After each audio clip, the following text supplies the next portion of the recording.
93 FM. 93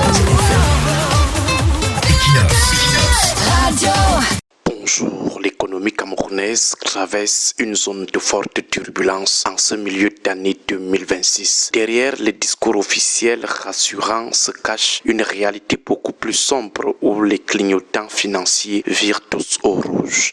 Les faiblesses structurelles profondes de l'État ne peuvent plus être masquées sous de simples prétextes techniques et la crise qui s'annonce menace directement les fondements du développement national. Le premier signal d'alarme majeur provient de l'effondrement de l'investissement public au premier trimestre 2026. L'exécution des dépenses d'équipement a chuté de 74,4% en glissement annuel pour s'établir à seulement 45 milliards de francs CFA contre 175,5 milliards à la même période en 2025. Ce ralentissement massif correspond à un taux d'exécution dérisoire de 2,5% des crédits inscrits dans la loi de finances 2026.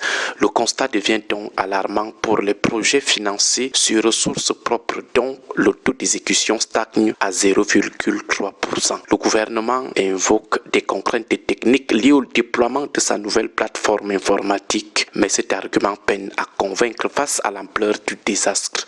Un tel blocage paralyse l'économie réelle comme le bâtiment ou les transports et hypothèque la réalisation des grands chantiers nationaux. Cette panne de l'investissement est alimentée par une incapacité chronique à mobiliser les ressources financières indispensables. Entre janvier et mars 2026, les autorités n'ont pu recouvrer que 61% des recettes budgétaires attendues, ce qui représente un manque à gagner de près de 850 milliards de francs CFA pour ce seul trimestre.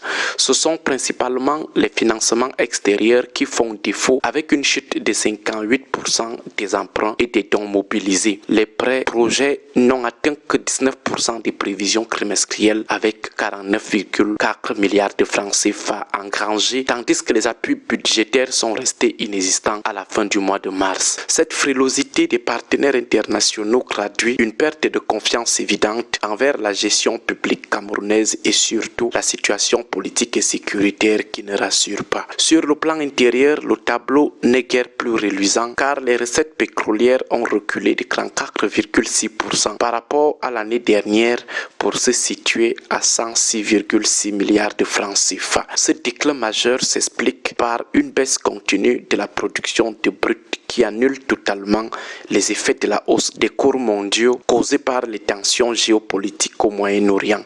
Le Cameroun se retrouve donc dans la position paradoxale d'un producteur qui ne profite pas de la conjoncture internationale favorable à cause de la défaillance technique de ses capacités extractives. Ce déséquilibre se répercute sur le commerce extérieur. Si l'année 2025 s'est achevée sur une croissance en trompe-l'œil de 3,5%, celle-ci reposait uniquement sur la consommation interne. En réalité, les exportations globales en volume ont reculé de 7,6% alors que les importations bondissaient de 10,1%, ce qui maintient un déficit commercial structurel insoutenable équivalent à 3,9% du produit intérieur brut nominal. L'agriculture industrielle et d'exportation essentielle pour équilibrer les échanges a elle-même fléchi de 3,2%, privant le pays de précieuses devises. Cette situation est aggravée par la flambée des coûts des carburants importés. Depuis l'incendie de la seule raffinerie nationale, la Sonara, le pays dépend des marchés extérieurs pour son approvisionnement énergétique. Entre février et mai 2026, le prix d'importation du gasoil a bondi de 60,7%, tandis que celui du super a progressé de 33,6%.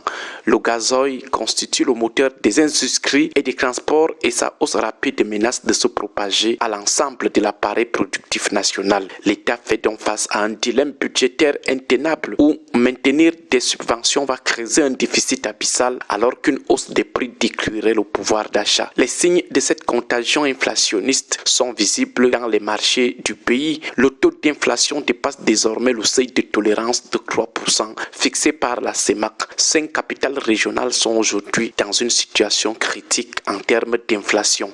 Les tensions sont vives à Berthaud avec une hausse de 4,2%, mais aussi en Ngaoundéré à 3,8% et Bafoussam 3,7%. Les villes de Bamenda et Boya subissent elles aussi cette dérive des hausses des prix exacerbée par l'insécurité ambiante dans la zone. Bref, le pays ne fait que courir le risque de sombrer très durablement dans une grave récession économique et dans une crise financière très compliquée pour les fonctionnaires et le bas peuple. Bonne journée à tous. 93 FM.